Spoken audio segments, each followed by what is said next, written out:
I'm getting you ground updates coming in from the capital, Kyiv. The city is under lockdown. A 35-hour-long curfew was imposed earlier, which will last till 7 a.m. on Thursday as Russian forces continue to close in on Kyiv and target residential areas. Several explosions rocked the capital today. Plumes of smoke could be seen rising over the city in several parts. 2 residential buildings were damaged in fresh Russian attacks. Emergency services said 2 people had been injured.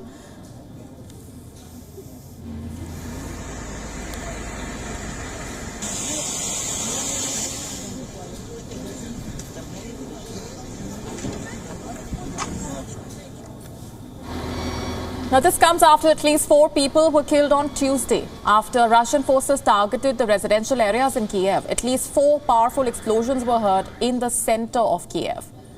The fighting has intensified in recent days around the capital, which is surrounded by Russian forces. More than half of Kyiv's 3 million inhabitants have left the city since the Russian offensive started. The president, Volodymyr Zelensky, has said that it was absurd to think that control of Kyiv would give the Russians control of Ukraine. Listen in to what he said. Окупанти продовжують вважати захоплення нашої столиці своєю ключовою метою. Політичною метою. Вони сподіваються, що контроль над Києвом дасть їм контроль над Україною. Це абсурд. Абсолютно. Meanwhile, long lines were seen outside grocery stores in the capital as the residents of the city stocked up on essential items before the curfew was imposed. Ми чекаємо, щоб купити якісь продукти, тому що ближайші 2 дні ми будемо в заперті.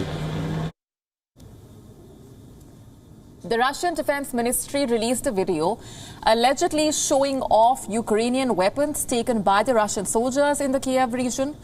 The video shows soldiers inspecting and collecting the weapons. This is in the midst of the 35-hour-long curfew that was imposed in the capital, which is set to last till 7 a.m. on Thursday. This is as the Russian forces continue to close in on the Ukrainian capital, and the fighting has intensified in and around Kyiv.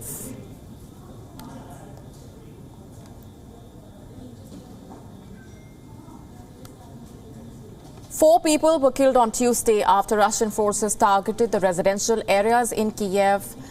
At least 4 powerful explosions were heard in the center of the Ukrainian capital.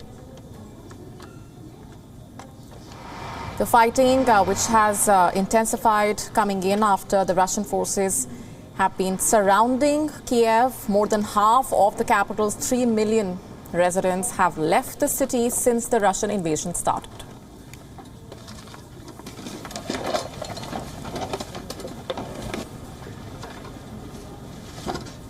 Let's go straight across now to our correspondent, Anas Malik, who has been tracking all those updates on the ground. He's joining us on the broadcast from Kyiv. Anas, tell us more about the latest attack which has taken place today, where 2 residential buildings have been targeted. Tell us more details that you have at this point.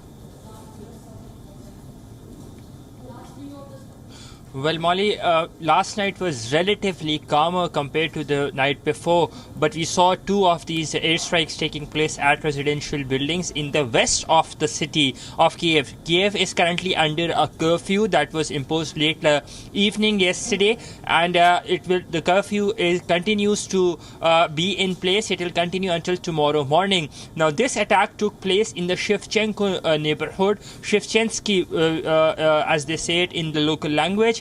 And it's towards the west of the city, about 8 to 9 kilometers from where I am currently. It was a residential block that was hit, a 12-story residential block that was hit.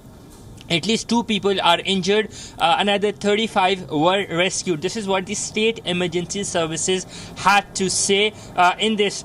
Now, what is pertinent to mention that this attack comes in the midst of talks that continue between Russia and Ukraine.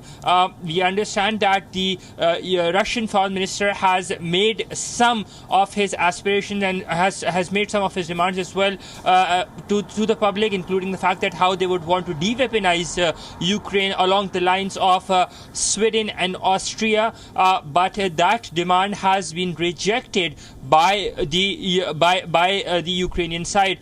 Now this comes as, again, as I said, as talks continue. Today is an unprecedented day because the curfew is there, and this is the curfew is a first of its kind, because the last time the city of Kyiv saw this sort of a curfew at a stretch was when the Russian invasion took place on the 24th of February. Molly?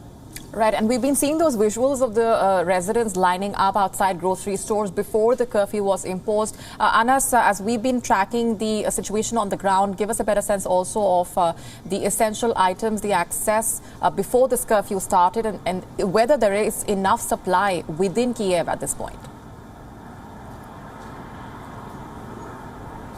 Well, the supply situation is a bit grim. It's in short. That's how one can put it. For instance, the grocery shops or these supermarkets, they open here between 9 a.m. and 4 p.m. on normal days rather, because it is pertinent to mention that the city is on a regular curfew starting 7 p.m. until 7 a.m. on regular days. So the supermarkets open up at 9 a.m. and they close by 4 p.m. Yesterday we visited a couple of supermarkets as well, and the bigger problem there was with regards to these cooked items. More than 50% of the population of the city has moved elsewhere to safer places, but despite of that, the crunch of essential supplies can be felt. So what's happening is that the trains that go out with people from here towards the western side, towards Lviv, they come back with those essential supplies, be that be military logistics, be that be civilian logistics, but there is a crunch that is felt. At least for the time being, the electricity supply and the water supply is running, but that we can see the situation change as and when and if the Russian assault on Kyiv goes on even heavier. WION now available in your country. Download the app now. Get all the news on the move.